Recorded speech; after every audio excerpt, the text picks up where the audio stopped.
We are talking District 10 on the county board today. Kind of working our way backwards. I don't know if I'll keep doing that. Probably not, to be honest. But we talked with Chuck Erickson in the 3 o'clock hour. Again, if you miss anything on the show, you can always check it out afterwards online at cities929.com. And the third candidate in this race, Corey Burney, the only Democrat in this race, declined the interview request when I requested one earlier this week. And he will probably listen to this episode. Again, I know I would if I was running against two people and they were both doing an interview on a show. I probably would listen to at least their interviews on that show. Mr. Burney declined my interview request. I'll directly quote his email. He says, "You'll forgive me if I have doubts about your stated intentions. I decline your requests. I only speak to journalists." So there you go. Somebody who does not want to be challenged, but hopefully I'll be able to have Mr. Burney on the show before the election. Again, that is a standing invitation. And the same goes for anyone else who declines an interview request. I know over the course of my 3 years on Cities now, I've had multiple Democrats, progressives decline interviews just because the interview is on Cities 92.9. Not necessarily anything to do with my show, according to them, but they don't like the platform.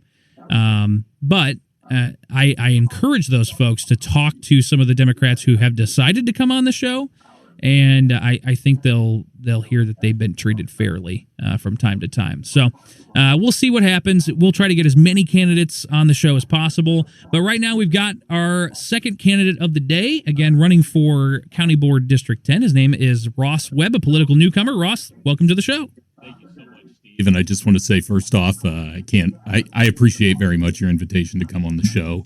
And I'm willing to accept invitations from anybody to have me on the radio here in town. Well, there you go. A man who loves free speech. I love that. Ross, tell me about yourself, because you're a political newcomer. It's the first time you've ever ran for anything. So we don't know a whole lot about you. So tell us a little bit about your background. Sure. I grew up in a small Midwestern town in northwestern Ohio, went to The Ohio State University, moved to Chicago for a job in finance, and ended up buying into a small business franchise, a restaurant, came down here to run a bunch of them, and have been a franchisee, small business owner been down here, I think, since 2014. So my background is in running small businesses. I do no longer work with that particular franchise, but I still run a small business in the medical field. What small town in Ohio? Because I lived in a small mid-Ohio town for a little bit of time. Sure. Antwerp, Ohio, which has about 1,200 of the best people you'd ever meet. I've seen it. I've seen signs for it. I was in Ashland for a little bit of time, just north of Mansfield there. So. One of my best friends grew up in Ashland. Really? Yep. That's surprising, because it's also kind of tiny. Not as tiny as Antwerp, but it is. It is a great friend of mine who actually I worked for in college. Nice. Was born and raised in Ashland. So, you've been here for almost a decade now. You small businessman. What made you decide? Why was this the time that you were like, hey, now is the time I got to get involved in local politics? Well, I think as if with most things in life, opportunity's the first. I had stepped out of a role where I worked a ton, and there was never going to be an opportunity time-wise for me to be able to do this. The second reason was Will Holditch, who had been on the primary ballot in District 10, had to step out due to a job situation, a job that he accepted that was going to keep him out of town on the day of the board meetings. So the county party, and then Chuck Erickson, Connie Beard, Chuck Erickson, came to me and said, hey, I think you'd be a great candidate for this. Went home, talked to my wife, and my wife. That's the hardest person to win over, too. It is. It's the hardest voter to get the vote. My wife knows how I am. I'm 100%. There's no middle ground with me. So I'm either doing it or I'm not. And she knew that. And she told me, she said, I think the people of this town deserve you. And I kind of looked at her, and she said, I think your passion and your caring and your knowledge on subjects that you're willing to contribute yourself to. She said, I'm happy to share you with the people at District 10 and the county. And she probably didn't say it quite as eloquently as that, but she did encourage me to run. So, well, there you go. It's your first endorsement and the most important one, right? It is. And if you know my wife, I really hit out of my league. She is beautiful and about 10 times smarter than I am. So obviously you mentioned that you were approached by Chuck and Connie. So what was your involvement with the Republican Party prior to running for office? Yeah, I've always been a contributor and a member of the Republican Party.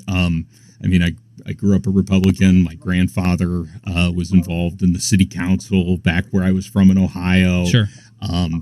And I've always been kind of a political junkie. The Conscience of a Conservative by Barry Goldwater was a book I read in high school and really was kind of the foundation of my ideas about individual freedom and the government playing a role to try to enhance our lives, not control our lives. But when I was approached, I had sat on the executive committee, I believe, for the party from 2018 to 2021-ish. Okay. So I'd always kind of been involved with the party. I'd knocked on a lot of doors for people, not so much down here, because when I was doing my small business, that's what I was doing. Right. So we had over 100 employees, and it was what I did, and it's I ate, slept, and breathed the job all day. So, but once that went away, and I took on this new role, I just said, this is the time and the opportunity. So, and I'm exceedingly blessed to have the guidance that I do, and I'll give Chuck Erickson a shout out here. Chuck has really taken me under his wing and shown me kind of the way, things run and the best way to approach this situation cerebrally in taking on a campaign. But I'll tell you the thing I respect most about Chuck Erickson is where Chuck stands. Like, oh yeah, no, he's not going to beat around the bush. And Chuck and I, we are, I would say Chuck and I are good friends, but Chuck and I don't see eye to eye on every single issue ever. But we, and you and I talked about this a little earlier, Chuck is cerebral enough to be able to have good conversations about that and take on different issues. But, so any success I have in this campaign, I owe to Chuck taking me on and just saying, hey, approach this, kind of the way I have. And I think he's won 3 elections in District 10 already. Yep. So, and definitely a leader on the board. And everybody always kind of gives Chuck a hard time for being one of the more conservative members, but I'll tell you, like, we were at the county fair a few weeks ago. I saw multiple Democrats come up and talk to him. When they need to know where things are, they talk to Chuck. Right. And so Chuck is definitely somebody where he stands, and he's not going to change from person to person, and I think that's why we get along, because I like to think of myself on that person. So you're going to get the Ross Webb today that you get tomorrow, whether I'm talking to you or one of your competitors, and that's why I say I'll talk to anybody, because I believe in free speech, and I don't believe in writing off constituents that don't think the same as me.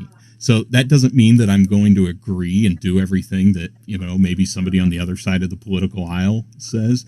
But I also think, I heard you talking with Chuck a little about the extremes that are coming into the parties. Right. At the end of the day, Steve, if you're not talking to the other side, there's some stuff, we're not so far apart here that we can't find common ground occasionally. And I really am disappointed when I hear, that people won't come on a particular talk show because they question the intentions or the integrity. And so draw from that what you may. I want to follow up on one of the things you said. So you were talking about how Chuck's very opinionated and you don't always see eye to eye. Can you give me an example of something where you and Chuck have had a conversation about an issue and you may have had a different outlook on it than he did? I think that's some stuff that maybe should stay between Chuck and I for the moment. Maybe we talk about it after the election. No, okay. I think when you look at opinionated people, I think no matter what, especially people taking on like races and seats like this, Sure. at the end of the day, I don't see how you could ever agree with everything. I mean, I don't know if you're married, but I mean, at the end of the day, I can tell you, my wife and I, we agree about 99% of the time. It can't be 100. But that 1%, Yeah. boy, does that turn into some slobber knockers there. So, but Chuck and I, I would describe us both, just to get in, not to get into like the specifics, but Chuck is definitely a Reagan Republican, and I'm probably a little more Goldwater Republican. So similar, but a little different. I might have a little bit more of Sure. a libertarian streak in me, But not all the way in Ron Paul territory. Oh, who doesn't love Ron Paul? Dr. No, but Ron and Rand Paul and Dr. Paul in particular, at the end of the day, whether you agree with him or not, you have to respect people that stick to their principles. And Dr. Paul sticks to his principles.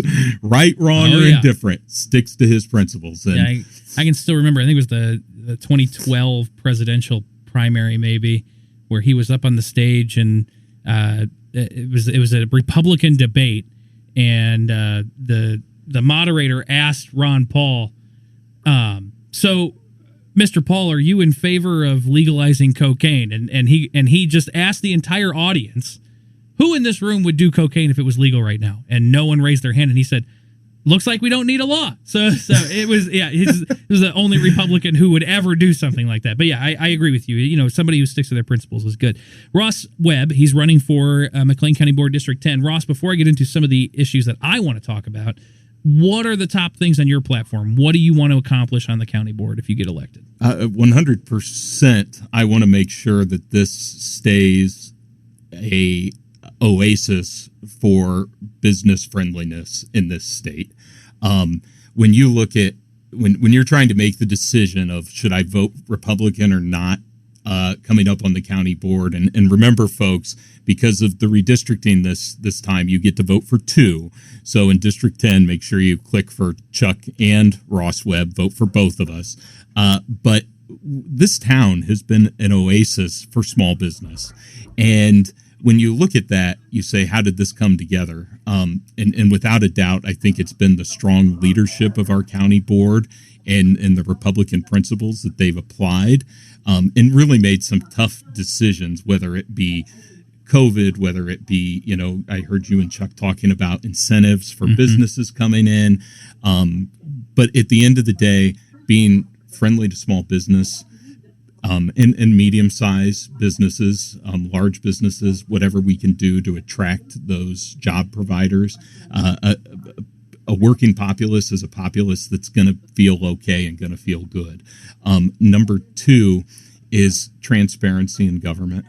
I think ensuring that people, and we talked a little bit about this earlier, but people being able to come to you and talk to you and know where you stand, and not trying to be opaque in your opinions, but taking stands for things.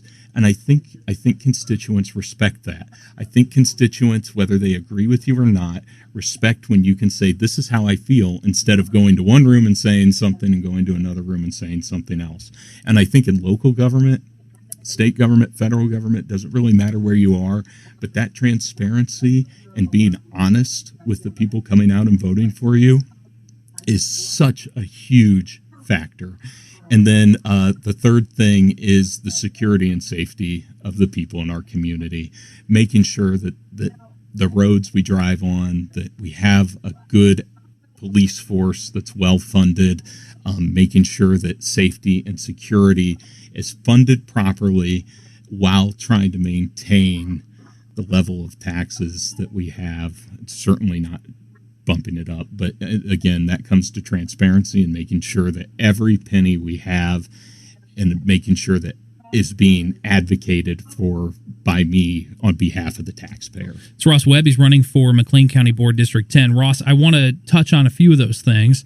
You mentioned being pro-business. You mentioned the conversation I had with Chuck about economic development and incentives earlier. I want to ask you a similar question. It sounds like you are very pro-business and pro-incentive, but what limits or what qualifications should be placed on an incentive when it's given? Listen, I in my perfect world, going back to Adam Smith and the foundations. You're speaking my language now. Yeah, okay. Absolutely, and our foundations of free market capitalism. I'm not somebody who's going to go out and say, "Oh yeah, I want to have to do this," but at the same time, we have to be competitive.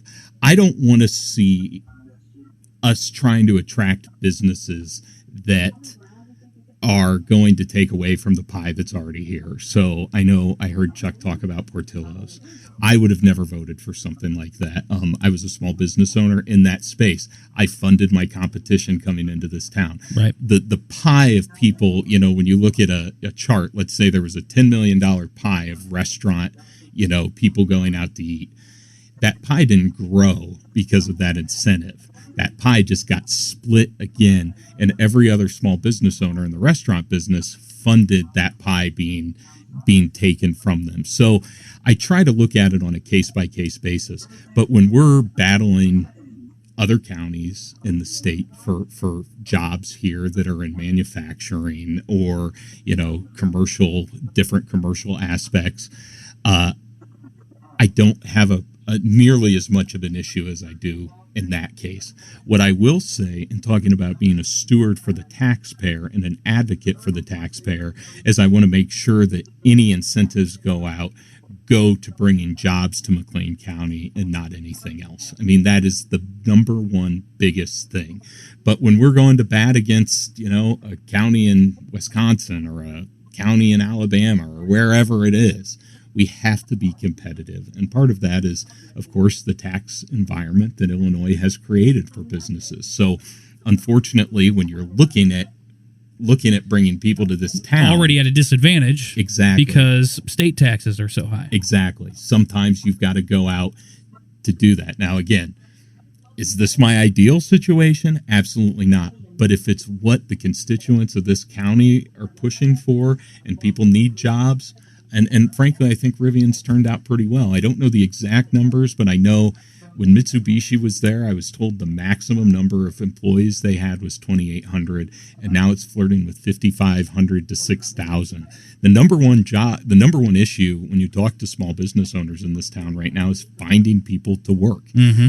That's a problem, but that's the problem you want. It's much better than having the opposite side. It's a good problem to have. It is. Yep. It is. Ross Webb, he's running for McLean County Board District 10. Ross, stick around through the commercial break. We're up against one right now, but I want to ask you about a few other issues and maybe get into the politics of this race as well. That's coming up on the other end of the break. It's the Steve Cease Show on the News and Talk Bloomington Normal Cities 92.9. Cities 92.9. Here's Steve Cease.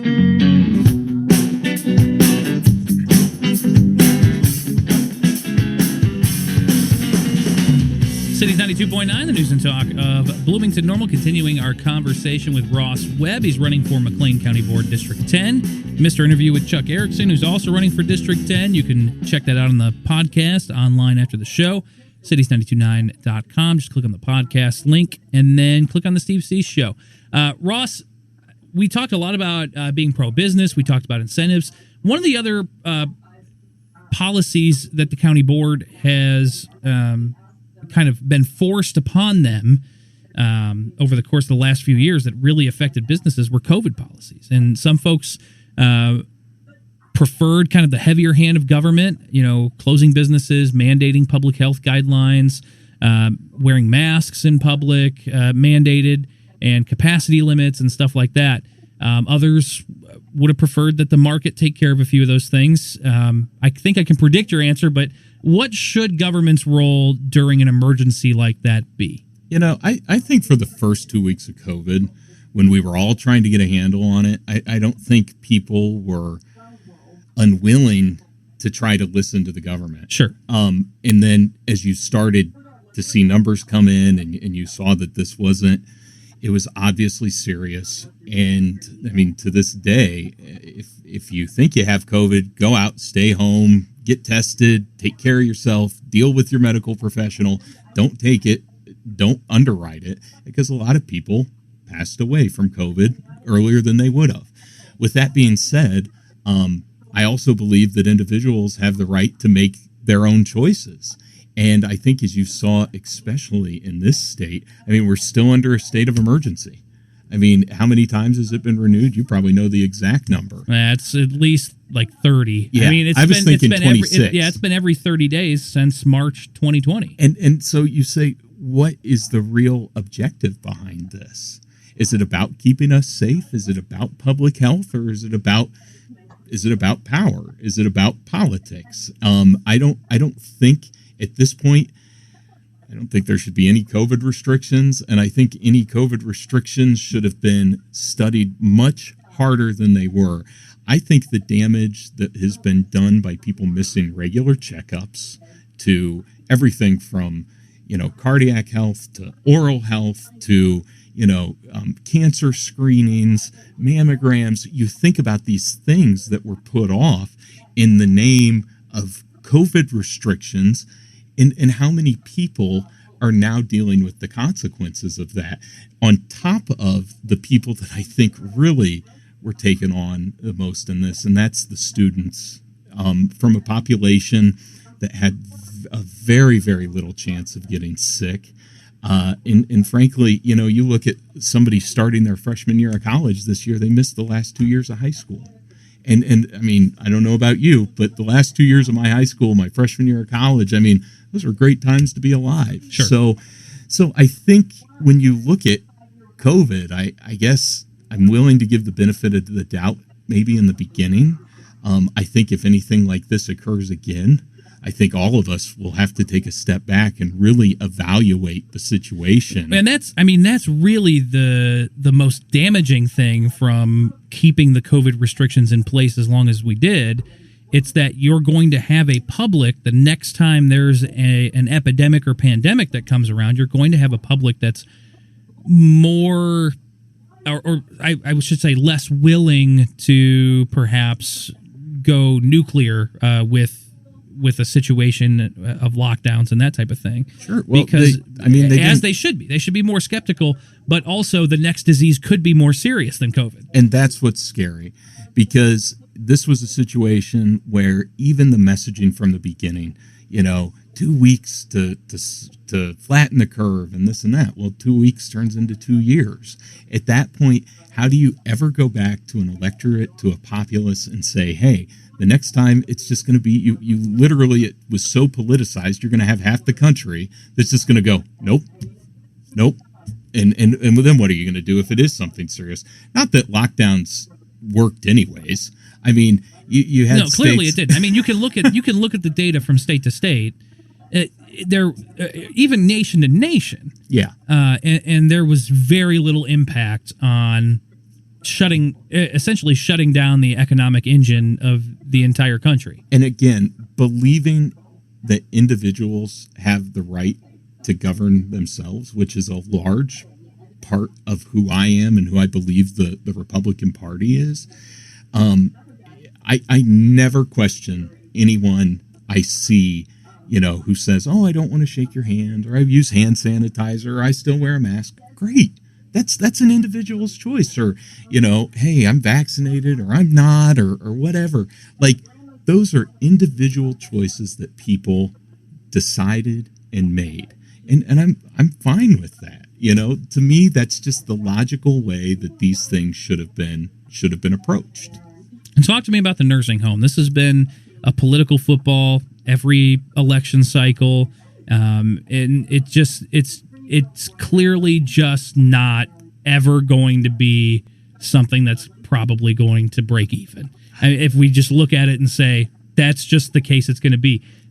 That said, should county government be in the business of offering a public nursing home? McLean County is one of the only counties to have a publicly funded nursing home in the state of Illinois.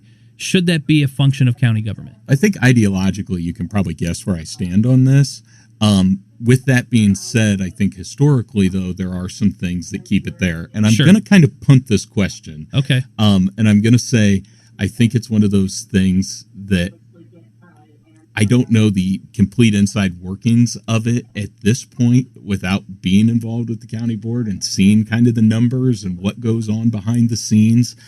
So it's something that I have some good friends whose parents stayed there and who say I wouldn't have had options otherwise.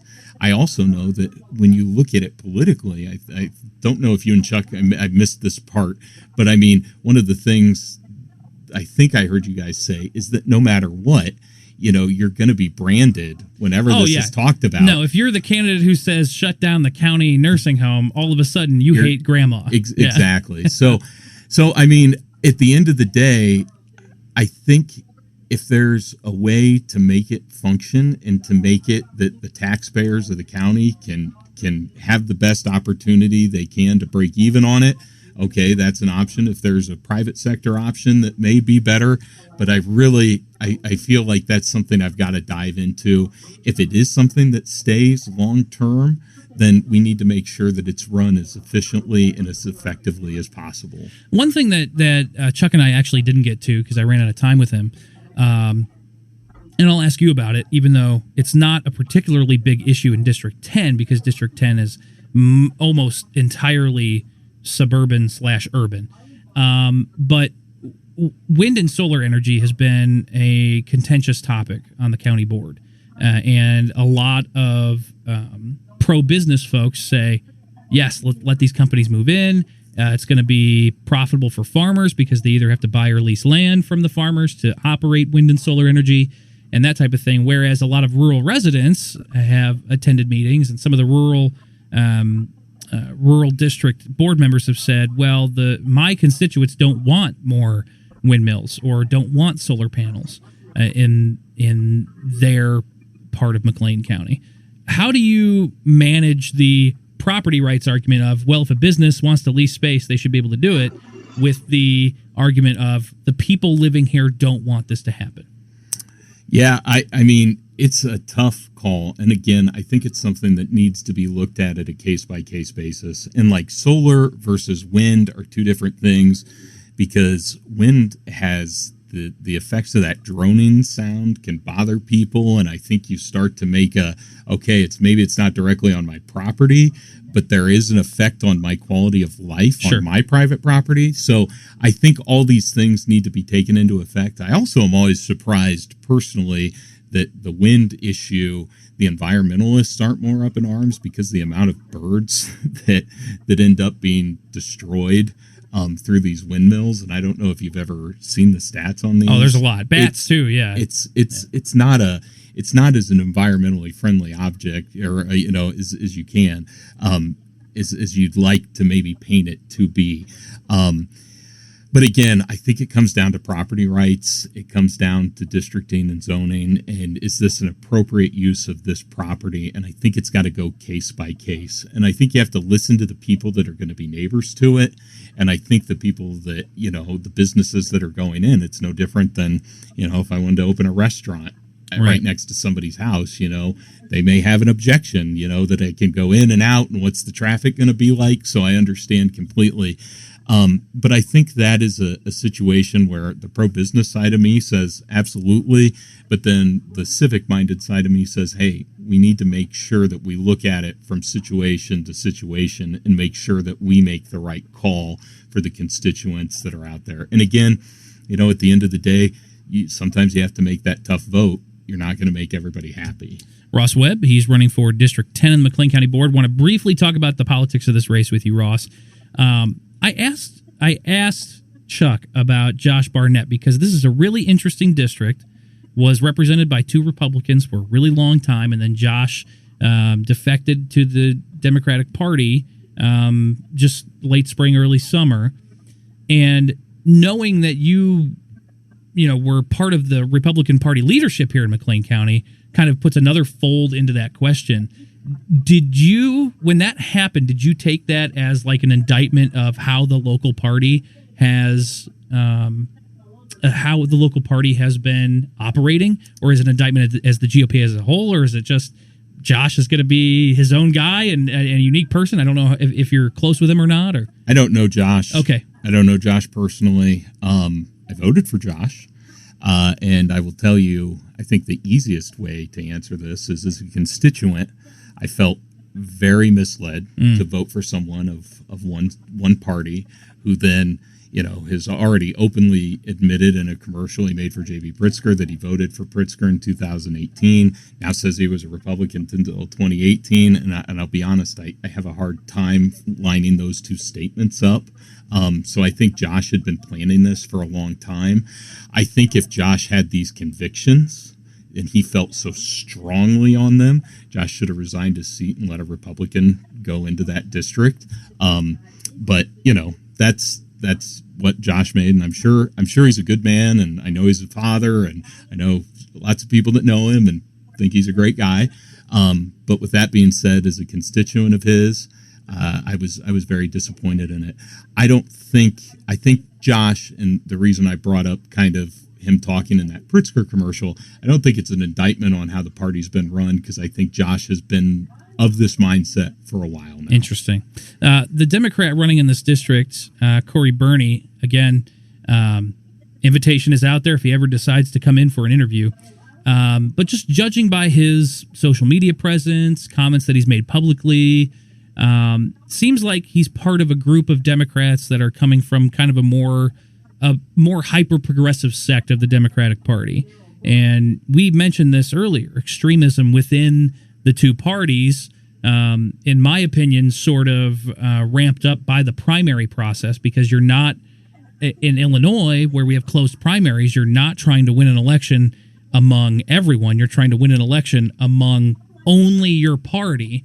So that, to me, that kind of lends itself to more extreme views, kind of getting past that primary threshold. But overall, not just locally, but nationally, it seems like there are more polarizing people being elected. Is that a good thing for the county board? Is it a good thing for politics in general? We talked a little between the break here about kind of the ideologies of the parties and how they don't necessarily align with each other. And I think you've seen the progressive side of the Democratic Party used for a long time and never given what they felt they deserved. So you saw a lot of Democrats maybe pander, especially on a national level, on a state level, to the far left to get the votes of the more progressive Democrats, and then never see any action. And what I think you're seeing now is you're seeing people from that side, and you see that like with the Squad and AOC, and you're seeing people from the more extreme left really decide, hey, this is how I'm going to get in and have to make a difference. I don't think it's good for the system. I don't think it's good when you can't communicate with the other side, because at the end of the day, we're all Americans. Like Chuck, Corey, we all want our kids to get a good education. We all want to live in a safe community. We all want these to have good roads. We all want these basic things. And this polarization of this, it's almost like politics has turned into sports. Like my side has to beat your side. It's not good for anybody, okay? Now, not to mean that there aren't going to be times when you don't have to take a stand, because you do. I mean, there's a very contentious issue with the county board right this moment, and I agree with what the Republicans have done on that issue. But at the end of the day, you really have to look and you have to say, just because we have differences of opinion on how we get the objective of having a good, strong community, it doesn't mean that we have to, dislike each other. And it doesn't mean we have to, not go talk to the opposition or this or that. Because again, and really, it's writing off a large subsect of your voter base when you do that. So if, people, if Corey were elected into this district, what does that tell to the listeners of Cities 92.9? What does that mean? That means this guy doesn't represent me. So that's why, hey, I'll go talk to anybody. Just because I don't agree with somebody doesn't mean that we're not on the same page. Ross Webb, running for McLean County Board District 10. Ross, thanks for joining me.